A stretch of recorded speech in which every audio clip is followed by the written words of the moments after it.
Samantala, ang latest sa entertainment balita ay ihahatid sa atin ni Michael Matias. Sa kabila ng balitang lumabas na walang permiso ang biyahe ng mag-asawang Jay-Z at Beyonce sa Cuba, wala daw paglabag na ginawa ang couple. Ayon sa impormasyon, may pahintulot daw ang dalawa na pumasok sa naturang bansa sa bisa ng cultural trip. Hindi naman sumali sa usapin ang White House at ang Treasury Department. Kailangang magpaliwanag. Ang mag-asawang Jay-Z at Beyonce ay isa sa mga biggest donors ng Obama campaign. Ang dalawa ay binatikos dahil sa pagpunta sa Old Havana kung saan hindi pinapahintulutan ang mga US citizen na pumasok sa bansa dahil sa sanction ng Amerika dito. Sa iba pang showbiz balita, aminadong Hollywood actress na si Halle Berry na hindi ito makapaniwala na nagdadalang tao ito ngayon sa edad na 46. Kinumpirma ng Oscar-winning actress na 3 buwan na itong buntis sa fiancé nitong si Oliver Martinez.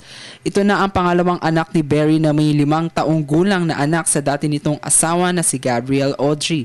Tinanggi naman ng aktres ang kumakalat na balita na lalaki ang magiging anak nito.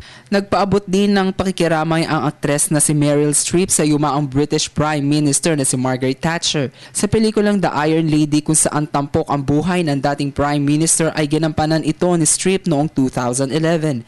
Ayon pa sa aktres, isang pioneer na maituturing si Thatcher ng mga babae sa politika.